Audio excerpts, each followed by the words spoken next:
Hello' everyone, এয়া মই সৰিয়হৰ সৈতে কচ মাছ ভাপৰা বনাব লৈছোঁ আজি। ইয়াতে মই এটা কেঁচা জলকীয়া, 2 ফুটা নহৰু, অকণমান পিঁয়াজৰ সৈতে পূৰা পেষ্টটো ৰেডি কৰি লৈছোঁ। এয়া চাওক, পূৰা ৰেডি। বাতি এটা ঢালি ল'লোঁ। বাতিটো সৰু হৈছে, বেলেগ এটা বাতিত ঢালি ল'লোঁ আৰু এতিয়া মই ইয়াতে মাছখিনি দি দিম। মাছটো অলপ ভাজি লৈছোঁ কাৰণ কচ মাছৰ এটা গোন্ধ থাকে, যিটো ইমান ভাল নাপাওঁ মই খাই। তো হালকা অকণমান ভাজি লৈ ইয়াতে বহাই দিলোঁ।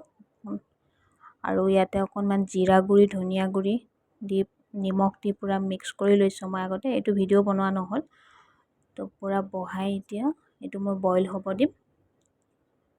এতিয়া ইয়াতে অকণমান কেঁচা মিঠাতেল, 2টা কেঁচা জলকীয়া দি পূৰা ৰেডি কৰি লৈ বহাই দিম এতিয়া। আৰু এয়া চাওক, বহাই মেলি পূৰা হৈ গ'ল। এয়া মোৰ কচ মাছ ভাপৰা। চাওক কেনেকুৱা বনাইছোঁ, খাবলৈও বহুত টেষ্টি হৈছে। মই খাই ভাল পাইছোঁ, আপোনালোকেও খাব, এনেকৈ বনাই খাব মন গ'লে। বহুত বেছি ভাল লাগিছে খাই। এয়া আজিলৈ ইমানেই, বাই বাই।